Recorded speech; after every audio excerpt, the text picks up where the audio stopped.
सदर ब्लॉक गेंगुटी ग्राम पंचायतर बहुमुखी बात्या आश्रयस्थली परिसर में पुरातन विद्यार्थी परिषद आंचलिक उच्च विद्यालय साउर कार्यालय उद्घाटनी सभा परिषदर सभापति जलधर सामल अध्यक्षतार 19/1/2025 रविवार दिवा 11 घटिकार अनुष्ठित हो जाएगी।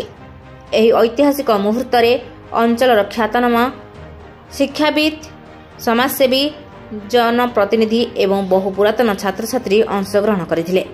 सरकारी उपमुख्य सचेतक तथा वरेण्य विधायक रेमुणा गोविंद चंद्र दास महोदय योगदान करी उद्घाटनी अभिभाषण रखिथिले।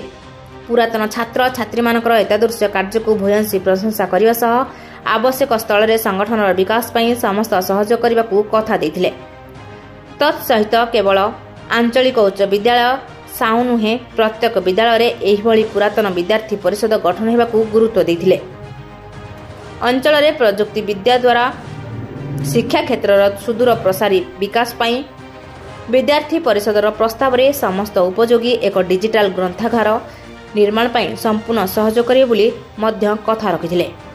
अन्य मानक मध्यरे पूर्वतन जिला परिषद अध्यक्षा उमिलता दास, स्थानीय जिला परिषद सदस्य बनलता सेठी, स्थानीय सरपंच मंजुलता आचार्य, वरिष्ठ समाजसेवी हरेन्द्रनाथ दास, स्थानीय सरकारी प्राथमिक स्वास्थ्य केन्द्र चिकित्सा अधिकारी डाक्तर पद्मालया बेहेरा, शिक्षाविद कार्तिक चंद्र साहू, प्रभात परिडा, शांतनु कुमार पाणी, पूर्वतन सरपंच विरूपाक्ष महापात्र, युव नेता रंजन कुमार दास, समाजसेवी विजय कुमार परिडा, संगठनर उपदेष्टा इंजीनियर पद्मलोचन पात्र, युव आईनजीवी जितेन्द्र कुमार राउत प्रमुख मंचासीन होई ग्रामांचल में एभली एक नवचेतना चिंताधारा और उद्यम को स्वागत जणाइथिले।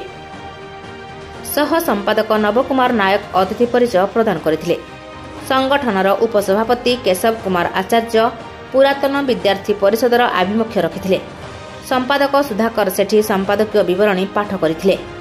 उपदेष्टा हेमंद्र बुगुड़ाई, परिषदर युव संगठक इंजीनियर सब्यसाची प्रधान, सावित्री राणी दास संगठनर कथा रखिथिले एवं धन्यवाद देथिले परिषदर सदस्य इंजीनियर मनमथ कुमार बारिक, संगठनर युव नेतृत्व अनिल कुमार जेना, शुभ्रांशु राउत, राकेश पात्र, प्रशांत कुमार सामल, शिरीष चंद्र नायक, भवेश कुमार महंती, जयश्री राउत, मनमोहिनी आचार्य, शुभ्रजीत महंती, सनत कुमार परिडा, अंशुमान परिडा, स्वाभिमान परिडा, अंकिता सामल, निरुपमा नायक, बासंती बेहेरा प्रमुख विद्यालयर पुरातन छात्र छात्री उपस्थित रही समस्त कार्य परिचालना करथिले।